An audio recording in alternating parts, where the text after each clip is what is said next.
ಒಂದು ದಿನ ನಾನು ಮನೇಲಿ ಹಾಗೆ ಟ್ರೆಡ್ಮಿಲ್ ಇದೆ, ಓಡ್ತಾ ಇದ್ದೆ, ಮಷೀನ್ ಇದೆ, ಅದು ರನ್ನಿಂಗ್ ಮಷೀನ್ ಇದೆ, ಓಡ್ತಾ ಇದ್ದಾಗ ಒಂದು ಸ್ಪೀಚ್, ನಾವು ಒಬ್ಬರನ್ನ ಫಾಲೋ ಮಾಡ್ತೀನಿ, ಒಬ್ಬರು BK ಶಿವಾನಿ ಅಂತ, ಅವ್ರನ್ನ ನಾನು ತುಂಬ ಫಾಲೋ ಮಾಡ್ತೀನಿ. ಯಾಕಂದರೆ ನಾನು ಯಾವಾಗ ಬೇಜಾರಲ್ಲಿದ್ದಾಗ ಏನಾರಿದ್ರೆ ಅವ್ರದ್ದು ಸ್ಪೀಚ್ಗಳನ್ನ ಕೇಳ್ತಾ ಇರ್ತೀನಿ. ಅದೇನೋ ಒಂದು ಜೋಶ್ ಇರುತ್ತೆ. ಸೊ ಪಾಸಿಟಿವ್ ಥಿಂಕಿಂಗ್ ಬಗ್ಗೆ ಅವ್ರು ಸುಮಾರು 10 ವರ್ಷದಿಂದ ಅವ್ರನ್ನ ಫಾಲೋ ಮಾಡ್ಕೋತ ಬಂದ್ವಿ.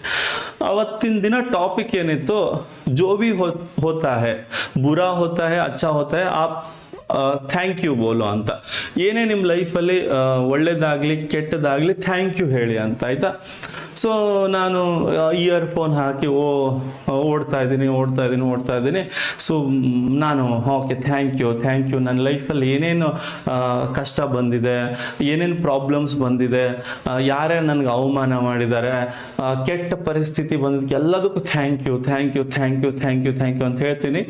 ಜೋರಾಗಿ ಒಂದು ಸೌಂಡ್ ಕೇಳಿಸ್ಬಿಡುತ್ತೆ, ಜೋರಾಗಿ ಸೌಂಡ್ ಕೇಳಿಸುತ್ತೆ. ಅದಾದಮೇಲೆ ನೋಡ್ತೀನಿ ಎಲ್ಲರೂ ಅಲ್ಲಿ ಕೇಳ್ತಿದ್ದಾರೆ, ಮಾತಾಡ್ತಿದ್ದಾರೆ ಎಲ್ಲರೂ, ತುಂಬ ಜನ. ನಾನು ನೋಡು ಏನಾಯಿತು ಅಂತ ನೋಡಿದ್ರೆ ಅವ್ರು ಬಂದು ಹೇಳ್ತಾರೆ ಅಲ್ಲಿ ಕೆಳಗೆ ಬನ್ನಿ ಅಂತ. ನಾನು ಕೆಳಗೆ ಹೋಗಿ ನೋಡ್ತೀನಿ, ನನ್ನ ಕಾರು ಓಕೆ ಅದು ಫ್ರಂಟಿಂದ ಫುಲ್ ಡ್ಯಾಮೇಜ್ ಆಗಿಬಿಟ್ಟಿದೆ. ಸೊ ನಮ್ಮ ಒಬ್ಬ ಹುಡುಗ ಅವನು ಓದಕ್ಕೆ ಬಂದಿದ್ದ, ಅವನಿಗೂ ಸ್ವಲ್ಪ ಹೆಲ್ಪ್ ಆಗಲಿ, ಆಯ್ತಪ್ಪ ನೀನು ಫ್ರೀ. ಯಾಕೆ ಒಬ್ಬ ಸ್ಟೂಡೆಂಟ್ ಆಲ್ರೆಡಿ ಪೊಲೀಸ್ ಆಗಿದ್ದಾನೆ. ಅವ್ನು ಹೇಳ್ದ, ಸರ್ ನೀವು ಅವಾಗ ನಮ್ಗೆ ಏನು ಹೆಲ್ಪ್ ಮಾಡಿದ್ರಲ್ಲ, ನಾನೇನು ಗೊತ್ತಾ ಫ್ರೀಯಾಗಿ ಏನು ಹೆಲ್ಪ್ ಮಾಡಬಾರ್ದು, ಅದ್ರ ಬೆಲೆ ಗೊತ್ತಾಗಲ್ಲ ಅಂತ. ಆಯಿತು ನೀ ಏನಾದರೂ ಒಂದು ಕೆಲಸ ಮಾಡು, ನಿಂಗೆ ನಾನು ಮಾಡ್ತೀನಿ, ನಿನ್ಗೆ ಹೆಲ್ಪ್ ಮಾಡ್ತೀನಿ ಅಂತ. ಹಾಗೆ ಅವನಿಗೆ ಓಕೆ ಅಂತ ಹೇಳಿದ್ದೆ. ಅವನು ಹ್ಞೂ ಅಂತ ಮಾಡೋಕ್ಕೆ ಮೊದಲು ಮಾಡಿದಾನೆ. ಅವ್ನು ಪೊಲೀಸ್ ಆಗಿದ್ದಾನೆ, ಮೈಸೂರಲ್ಲಿ ಪೊಲೀಸ್ ಇದ್ದಾನೆ. ಇವನು ಅವನದೇ ರೂಮ್ಮೇಟು. ಇವನು ಆಯಿತು ನಾನು ಅವನ ಥರ ಆಗಬೇಕು ಅಂತ ನಾವು ಓಕೆ ಅಂತ ನಮ್ಮ ಒಬ್ಬರು ವಾಚ್ಮ್ಯಾನ್ ಇದ್ರು, ಅವ್ರಿಗೆ ಬಿಡಿಸಿ ಇವನನ್ನ ಸ್ವಲ್ಪ ಇವ್ನಿಗೆ ಹೆಲ್ಪ್ ಆಗುತ್ತೆ ಅಂತ ಸ್ವಲ್ಪ ಜಾಸ್ತಿನೇ ಇದು ಮಾಡಿದ್ದೆ. ಆಯಿತು ಅಂತ ಹೆಲ್ಪ್ ಮಾಡೋಣ ಅಂತ ಇದು ಮಾಡಿಬಿಟ್ಟಿದ್ದೀನಿ. ಇನ್ನು ಹುಡುಗ ಬುದ್ಧಿ ಅಲ್ಲ, ಸ್ವಲ್ಪ ಮುಂದೆ ತೊಗೋಣ ಅಂತ ಕಾರ್ ಅವ್ನಿಗೆ ಓಡ್ಸೋಕೆ ಬರಲ್ಲ, ಏನಿಲ್ಲ, ತೊಗೊಂಡ್ಬಿಟ್ಟಿದ್ದಾನೆ, ಡ್ಯಾಮೇಜ್. मुझे तो आज भी मैथ्स से डर लगता है, क्योंकि हमारे टाइम पे कोई डाउट्स क्लियर ही नहीं करता था. आजकल तो खरे मैथ्स ऐप्स का ज़माना है, वरना आज मेरा ಏನಿಲ್ಲ ತೊಗೊಂಡ್ಬಿಟ್ಟಿದ್ದಾನೆ, ಡ್ಯಾಮೇಜ್. ಹೊಟ್ಟೆ ಉರಿಯುತ್ತೆ. ಎಷ್ಟೋ ನಾವು ಒಂದು ಕಾರ್ ಆದರೆ ಅದೇನೋ ಒಂದು ನಮ್ಗೇನು ಗೊತ್ತಾ, ಒಂದು ಕನಸಿರುತ್ತೆ, ನಾವು ಚಿಕ್ಕವರಿಂದ ಒಂದೇನೋ ಕನಸಿರುತ್ತೆ, ನಾವು ಇಂಥ ಕಾರ್ ತೊಗೋಬೇಕು ಏನೋ ಅಂತ. ಹಂಗೂ ಹಿಂಗೂ ಏನೋ ಒಂದು ಕಷ್ಟಪಟ್ಟು ನಾವು ಕಾರ್ ತೊಗೊಂಡಿರ್ತೀವಿ. ಆ ಕಾರು ಫುಲ್ ಡ್ಯಾಮೇಜ್ ಆಗಿದ್ದಾರೆ. ಫುಲ್ ಡ್ಯಾಮೇಜ್ ಅಂದರೆ ಡ್ಯಾಮೇಜ್. ಇಲ್ಲಿ ನಾ ಸ್ಪೀಚ್ ಕೇಳಿದ್ದೇನು, ಎಂಥ ಕಷ್ಟದ ಪರಿಸ್ಥಿತಿ ಬಂದರೂ ಥ್ಯಾಂಕ್ ಯು, ಆಯಿತಾ. ನಿಮ್ಗೆ ಕೆಟ್ಟದಾದರೂ ಥ್ಯಾಂಕ್ ಯು. ಮುಂದೆ ಅಲ್ಲಿ ಕೆಟ್ಟದಾಗಿದೆ, ನಾ ಹೆಂಗೆ ಥ್ಯಾಂಕ್ ಯು ಹೇಳಕ್ಕೆ ಬೇಕಾದ್ರೆ ಅವೆಲ್ಲ ಈಸಿ. ಈಗ ಮೋಟಿವೇಶನ್ ಸ್ಪೀಚ್ ಮಾಡಿದಾಗ ಅವ್ರು ಹೇಳ್ತಾರೆ ಓಕೆ, ಬಟ್ ಪರಿಸ್ಥಿತಿ ಹಂಗೆ ಬಂದಾಗ ಆ ಥರ ಆಗಲ್ಲ. ನಾನು ನೋಡ್ತಿದ್ದೀನಿ ಏನು ಹೇಳ್ತಿಲ್ಲ ನಾನು. ಅವ್ನು ಪಾಪ ಸರ್ ತಪ್ಪಾಯ್ತು ಸರ್ ಅಂದ್ರೆ ಅಲ್ಲಿ ಬಂದವರೆಲ್ಲ ಸ್ವಲ್ಪ ಅದು ಸಿಕ್ಕಾಪಟ್ಟೆ ಆಗುತ್ತಪ್ಪ, ಖರ್ಚು 2-3 ಲಕ್ಷ ಆಗುತ್ತೆ ನಿನ್ಗೆ, ಹಂಗೆ ಹಿಂಗೆ ಅಂತ ಹೇಳಿದಾರಪ್ಪ. ಅವನು ಅಳ್ತಿದ್ದಾನೆ. ನನಗೂ ಗೊತ್ತಿಲ್ಲ ಅದು ಏನಾಗುತ್ತೇನೋ ಅಂತ. ಆಯ್ತು ಬಿಡಿ, ಆಮೇಲೆ ಇನ್ಶೂರೆನ್ಸ್ ಇತ್ತು, ಓಕೆ.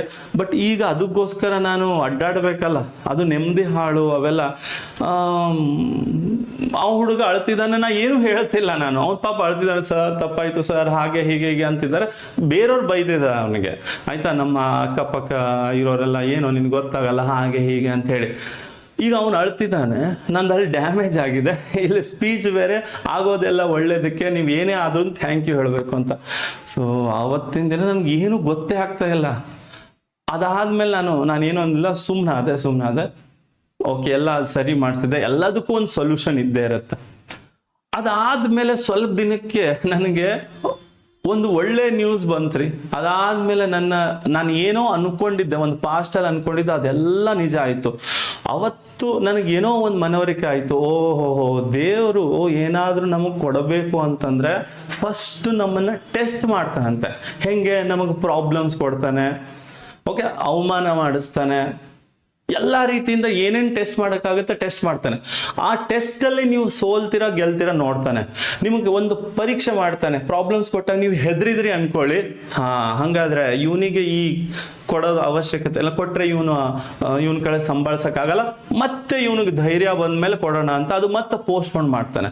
ನೀವೇನಾದರೂ ನಿಮಗೆ ಕಷ್ಟ ಬಂದರೆ, ಏನೇ ಪ್ರಾಬ್ಲಮ್ಸ್ ಬಂದರೆ, ಏನೋ ಒಂದು ರೀಸನ್ಗೆ ಬಂದಿದೆ ಅಂತ ಯಾವಾಗ ಹೇಳಕ್ಕೆ ಸ್ಟಾರ್ಟ್ ಮಾಡ್ತೀರಿ, ಅವತ್ತು ಆ ದೇವ್ರಿಗೆ ಗೊತ್ತಾಗುತ್ತೆ, ರೈಟ್ ಟೈಮ್ ಅಪ್ಪ, ಇವನಿಗೆ ತಥಾಸ್ತು ಅಂದ್ಬೇಡ, ಇವನ ಆಸೆ ಪಟ್ಟಿದ್ದು ಕೊಟ್ಬೇಡ ಅಂತ. ಎಷ್ಟೋ ವರ್ಷದ ನಂದು ಕನಸಿತ್ತು, ಬಿಲೀವೇ ಮಾಡಲೇನೆ, ಅದು ಸ್ವಲ್ಪ ದಿನದಲ್ಲಿ ನನಗೆ ಅದು ಸಿಕ್ಬಿಡ್ತು.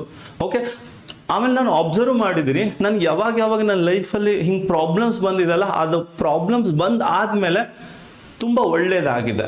ಓಕೆ, ನಾನು ಹೇಳೋದಿಷ್ಟೇ, ನನ್ನ ಲೈಫಲ್ಲೂ ಪ್ರಾಬ್ಲಮ್ಸ್ಗಳನ್ನ ಫೇಸ್ ಮಾಡಿದ್ವಿ, ಎಲ್ಲರ ಲೈಫಲ್ಲೂ ಇದ್ದಿರುತ್ತೆ. ಅದನ್ನು ನಿಮ್ಗೆ ಹೇಳ್ತೀನಿ, ನೀವೇನು ಅನ್ಕೋತೀರಿ, ದೇವ್ರು ನನಗೆ ಯಾಕೆ ಪ್ರಾಬ್ಲಮ್ ಕೊಡ್ತಾನೆ ಅಂತ ನೀವು ಅನ್ಕೋತೀರಿ. ದೇವರು ಪ್ರಾಬ್ಲಮ್ ಯಾರಿಗೆ ಕೊಡ್ತಾರೆ ಅಂತಂದರೆ ಅವನ ಕಡೆ ಅದಕ್ಕೆ ಸೊಲ್ಯೂಷನ್ ಕಂಡು ಹಿಡಿಯೋ ಶಕ್ತಿ ಇರುತ್ತೆ, ಧೈರ್ಯ ಇರುತ್ತೆ. ಅವ್ನಿಗೆ ಯಾರ ಮೇಲೆ ಜಾಸ್ತಿ ಪ್ರೀತಿ ಇರುತ್ತಲ್ಲ ಅವ್ರಿಗೆ ಜಾಸ್ತಿ ಪ್ರಾಬ್ಲಮ್ಸ್ ಕೊಡ್ತಾರೆ. ನೀವು ನೋಡಿರ್ಬೋದು, ತುಂಬ ಜನ ಮಾತಾಡ್ತಿರ್ತಾರೆ, ಅವ್ನು ಮಾಡಬಾರ್ದೆಲ್ಲ ಕೆಟ್ಟ ಕೆಲಸ ಮಾಡ್ತಾನೆ ನೋಡು, ಅವ್ನು ಆರಾಮಾಗಿದ್ದಾನೆ, ಪಾಪ ಇವರೆಲ್ಲ ಒಳ್ಳೆಯವರು, ಏನೂ ಮಾಡಿಲ್ಲ, ಎಷ್ಟು ಒಳ್ಳೆ ಮನುಷ್ಯ, ಇವನು ಬೇಗ ದೇವ್ರು ಕರ್ಕೊಂಡ ಅಂತ ಹೇಳಿ. ಆಯ್ತಾ, ಟೆಸ್ಟ್ಗಳು ನಡೆಯೋದೆಲ್ಲ ಒಳ್ಳೆಯವ್ರಿಗೆ, ಆಯ್ತಾ. ಸೊ ನೀವು ದೇವರಿಗೆ ಮುದ್ದಿನ ಮಕ್ಕಳಾದ್ರೆ ನಿಮ್ಗೆ ಟೆಸ್ಟ್ಗಳನ್ನ ಕೊಡ್ತಾನೆ. ಬಟ್ ಒಂದು ಟೈಮ್ ಬರುತ್ತೆ, ಫಸ್ಟ್ ಕಷ್ಟ ಎಲ್ಲ ಕೊಟ್ಟು ಆಮೇಲೆ ನಿಮ್ಮ ಲೈಫಲ್ಲೆಲ್ಲ ಸುಖ ಇರುತ್ತೆ. ಆ ಟೈಮ್ ಬರುತ್ತೆ, ಆ ಟೈಮ್ಗೋಸ್ಕರ ವೇಟ್ ಮಾಡಿ. ಅದನ್ನ ನೆನ್ಪಿಟ್ಕೊಳ್ಳಿ, ನೀವೇನಾದ್ರೂ ನೆಗೆಟಿವ್ ಯೋಚನೆ ಮಾಡಿದ್ರು ದೇವರು ತಥಾಸ್ತು ಅಂದ್ಬಿಡ್ತಾನೆ. ಯಾವುದೇ ಕಾರಣಕ್ಕೆ ನೆಗೆಟಿವ್ ಯೋಚನೆ ಮಾಡಬೇಡಿ, ಭಯ ಪಡಬೇಡಿ. ಇವಾಗ ನಿಮ್ ಟೈಮ್ ಇಲ್ಲ, ಒಂದು ಟೈಮ್ ಕೂಡ ಬರುತ್ತೆ. ಆ ದೇವರು ಒಂದು ಪ್ಲಾನ್ ಮಾಡಿದಾನೆ, ಆ ಯಾವ ಟೈಮ್ ಅನ್ನೋದು ಅವನಿಗೆ ಮಾತ್ರ ಗೊತ್ತಿದೆ.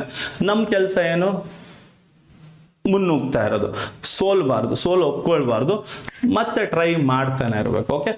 ಓಕೆ, ಮುಂದಿನ ಕ್ಲಾಸಲ್ಲಿ ಮತ್ತೆ ನಾವು ಭೇಟಿ ಆಗೋಣ.